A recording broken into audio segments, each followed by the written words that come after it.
आशीर्वाद से जेकर पुण्य प्रताप से कतको काम होते मोरों का सकिंचन का ही कुछ आज बन गए, तो वो समाज के आशीर्वाद है, वही आशीर्वाद। वैसे लगना चाहिए कि कलाकार में जब आवाज से शुरू किया जाना चाहिए, तो दोनों हाथ करके जय जोहार, जय जोहार। हेलो नमस्ते, जय जोहार संगवारियों। तो स्वागत है आप मन के यहाँ पे देख सकते हो आप मन मैं लेके आया संगवारियों भामर कवर्धा के भारत माता चौक, जहाँ पे जायसवाल समाज वाले मन के यहाँ पे बहुत ही बढ़िया चले संगवारियों भगवान श्री सहस्त्र बाहु अर्जुन जन्म उत्सव मनाते। तो यहाँ पे आए हुए हैं हमारे कवर्धा के लाडला विजय शर्मा जी, जो आप मन देख सकते हो यहाँ पे बहुत ही बढ़िया भीड़ के साथ बने हुए हैं। तो आप मन भी मन वीडियो के माध्यम से दिखाबो, तो बने रहना आप मन हमारे वीडियो में। वरिष्ठ जनों का, माताओं बहनों का, युवा साथियों का हृदय से स्वागत और अभिनंदन करता हूं। और एक आह्वान कवर्धा नगर पालिका अध्यक्ष होने के नाते समाज के जितने भी यहाँ पर उपस्थित हैं सबसे निवेदन करना चाहता हूं कि कवर्धा के विकास और प्रगति में कवर्धा को स्वच्छ और सुंदर और विकसित शहर बनाने की दिशा में हमारे आदरणीय विजय शर्मा जी के नेतृत्व में जो विकास का कार्य चल रहा है, उस विकास कार्य में आप सबकी महत्वपूर्ण भूमिका हो। और खास करके स्वच्छता के विषय में मैं बोलना चाहता हूं कि समाज का हर एक व्यक्ति इस स्वच्छता के अभियान में अपना महत्वपूर्ण योगदान निभाए और हमारे घरों से, दुकानों से निकलने वाले ऐसे कचरों का प्रबंधन हम सही स्थान पर करें, डस्टबिन पर अपने घर में रखें। और हमारी जब बहनें जाती हैं रिक्शा लेकर के, तो उस कचरा को उस रिक्शा में डालें। यही निवेदन और आग्रह करने आया हूं, ताकि हमारा कवर्धा स्वच्छ और सुंदर बन सके। हमको कवर्धा से किसी भी प्रकार की बीमारियों को पनपने नहीं देना है, तो इसके लिए हमारा शहर स्वच्छ और सुंदर होना चाहिए। हमारी नालियां जो बहती है घर के सामने से, वह स्वच्छ होना चाहिए। हमारा सड़क स्वच्छ होना चाहिए, हमारा घर स्वच्छ होना चाहिए। तब जाकर के हमारा मन, बुद्धि और शरीर स्वस्थ होगा। इस दिशा में हम सब लोग मेहनत और परिश्रम कर रहे हैं। इसमें आप सबकी भूमिका, आप सबकी योगदान और मार्गदर्शन चाहिए। यही बात मैं कहते हुए अपनी बात को विराम देता हूँ। बहुत बहुत धन्यवाद, बहुत बहुत अभिनंदन भैया। धन्यवाद। आज हमारे आराध्य देव भगवान श्री सहस्त्रबाहु के जन्मोत्सव कार्यक्रम में आप सब समाज गंगा के हमारे स्वजाति जन पधारे हैं एवं नगर के सभी गणमान्य नागरिक यहाँ पर इस कार्यक्रम में उपस्थित है। साथ ही इस गरिमामय कार्यक्रम में हमारे छत्तीसगढ़ के यशस्वी उप मुख्यमंत्री आदरणीय विजय शर्मा जी, एक बार जोरदार समाज की तरफ से मैं तालियों के साथ स्वागत चाहूँगा। साथ में विराजमान है परम सम्मानीय ईश्वर हमारे समाज के जो युवा साथी है, जो लेखक है, उनको इस दिशा में आगे बढ़ने के लिए सबल प्राप्त हो और ताकि अन्य जो लेख जो अन्य विषय पर लिखे, निश्चित रूप से इस पत्रिका से हमारे युवा साथी एवं इस समाज के अन्य साथी को प्रेरणा मिलेगी। मैं चाहूंगा कि भाई अमित जायसवाल के द्वारा लिखित पुस्तक का एक बार जरूर अध्ययन करें, ताकि उसके विचार जो उसमें सारगर्भित बात है, आप सब उसका श्रवण पान करके अपने यथार्थ जीवन पर उसको लागू करें। पुनः मैं भाई अमित जायसवाल जी को उज्जवल भविष्य की मंगल शुभकामना देता हूं पूरे समाज की ओर से, और सभी मंचासीन अतिथियों का धन्यवाद देता हूं इस पुस्तक का विमोचन पर। अब ये इंग्लिश पे है, चाहे पर गूगल ट्रांसलेट करके भी पढ़ सकते हैं। एक सराहनीय प्रयास है हमारे समाज के बेटे का जो हिंदी और अंग्रेजी के महत्व दिखे। और ये मंच सीधे हमारे लाडले प्यारे सपूत कवर्धा के भैया विजय शर्मा को समर्पित है। सहस्त्रबाहु भगवान की आज भगवान श्री सहस्त्रबाहु अर्जुन महोत्सव के कार्यक्रम में कवर्धा के चौक में सभी समाज गंगा विराजे हैं। कहत रही इसके आशीर्वाद समाज ऊपर बने रहे। इस तरह समाज जेकर आशीर्वाद से, जेकर पुण्य प्रताप से कतको काम होते मोरों का सकिंचन का ही कुछ आज बन गए, तो वो समाज के आशीर्वाद है, वही आशीर्वाद में बन गए। ऐसे सभ्य समाज गंगा के पधारे वरिष्ठ जनला, सियान जवान, महतारी बहनी मनला मैं शीश नवा करके प्रणाम करता हूँ। बहुत बहुत आभार, बहुत बहुत अभिनंदन आप मन के। आज के कार्यक्रम में हम सबके बीच में विराजमान हमारे जिला पंचायत के अध्यक्ष आदरणीय ईश्वर साहू जी, हमारे कवर्धा नगर पालिका के अध्यक्ष आदरणीय चंद्र प्रकाश चंद्रवंशी जी, भव्य कार्यक्रम हो रही है।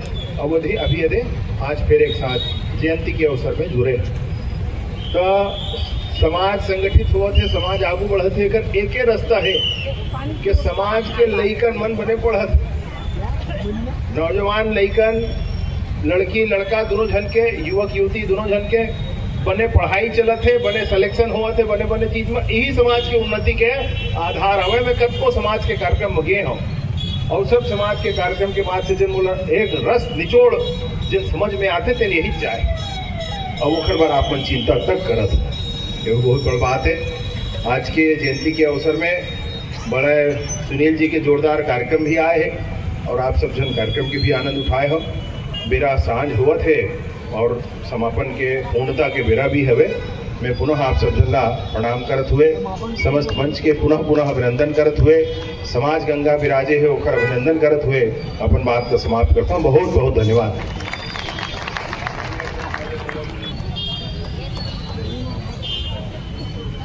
शिवजी जी जगराता रूप देवकर के द्वारा आदरणीय हमारे उप मुख्यमंत्री जी का स्वागत करते हुए मंचस्थ जितने भी पधारे आदरणीयों को आभार व्यक्त करने के लिए डॉक्टर बद्री जायसवाल की, सहस्त्रबाहु भगवान की। वैसे लगना चाहिए कि कलार में जब आवाज जब से कमर शुरू किया जाना चाहिए। तो दोनों हाथ जोड़ करके जय जोहार, जय जोहार, दोनों हाथ मार करके हरे हरे, तो हाथ दोनों हाथ मार करके लगा रहे हैं। जय करण कुछ नहीं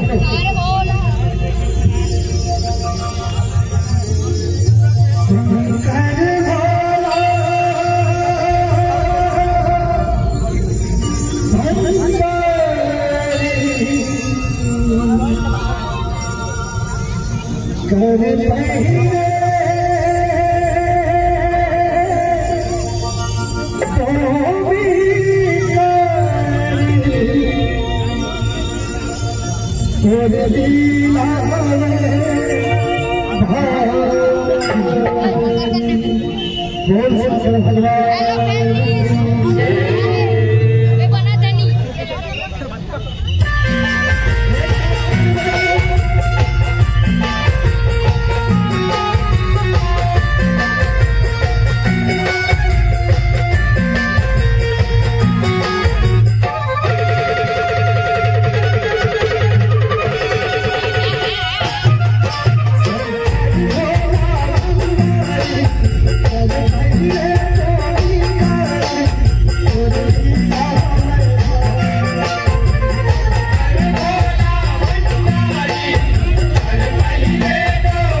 देखिए ना आप मैंने लेके आए नमन भारत चौक में और यहाँ पे बहुत ही बढ़िया भगवान श्री सहस्त्रबाहु अर्जुन जन्म उत्सव मनाई संगवारी हो। तो यहाँ पे आ रही से विजय शर्मा जी और आप मतलब भी हम अपन वीडियो के माध्यम से दिखाएं तो कैसे लगे कमेंट करके जरूर बताओ। और ये देख सकते हो अभी भी यहाँ पे भीड़ बने हुए हैं और हम जाते हैं संगवारी अपन घर। तो आप मन हमारे चैनल लाइक शेयर सब्सक्राइब कर दो। तो मिल पाओ आप नेक्स्ट वीडियो में अभी के लिए।